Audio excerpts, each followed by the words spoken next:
As a student enters the agitation phase, you will typically see more unfocused behavior characterized by frequent starting and stopping of tasks. Some students may be out of seat and talking with others, while others may socially withdraw as they become more agitated.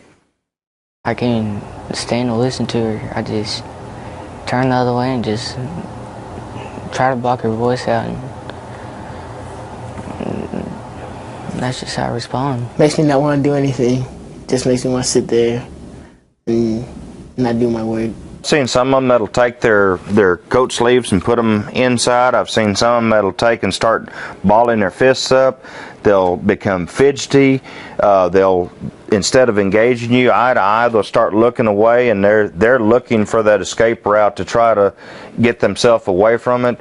And most people in class, you're going to establish that norm on a good day, and you need to be aware of what that norm looks like, so when something starts going away from that you notice something's awry.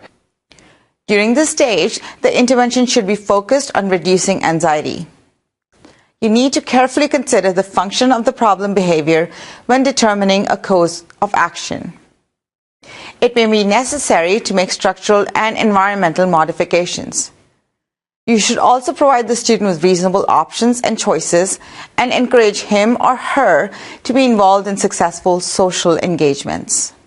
I would say try to watch their body language and see what they need, and ask them, do you need to calm down, or do you want to stop working for a little bit to calm down, or get a drink of water, see what we can do for you?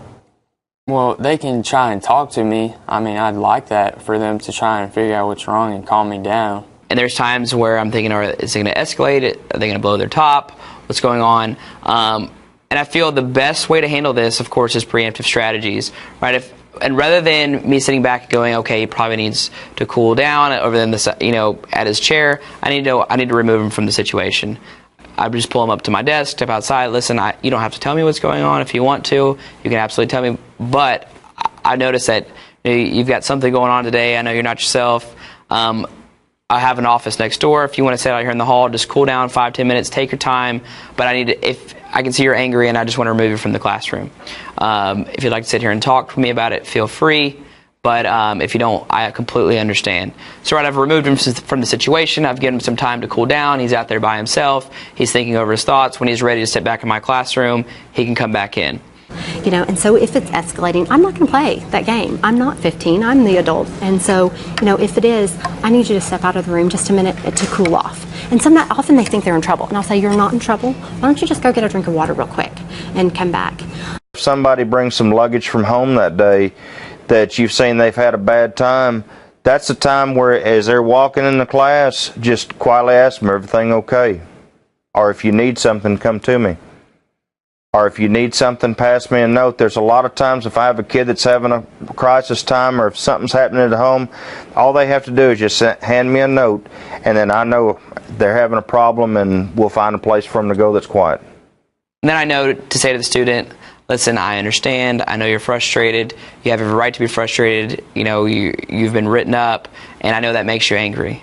But let's calm down. Realize there's some stuff you can, if you want to talk about it, go talk to the teacher, talk at home to parents. You're going to get, you get to talk to the principals and go over this. Your voice is going to be heard. I just want you to know that I do understand why you're frustrated.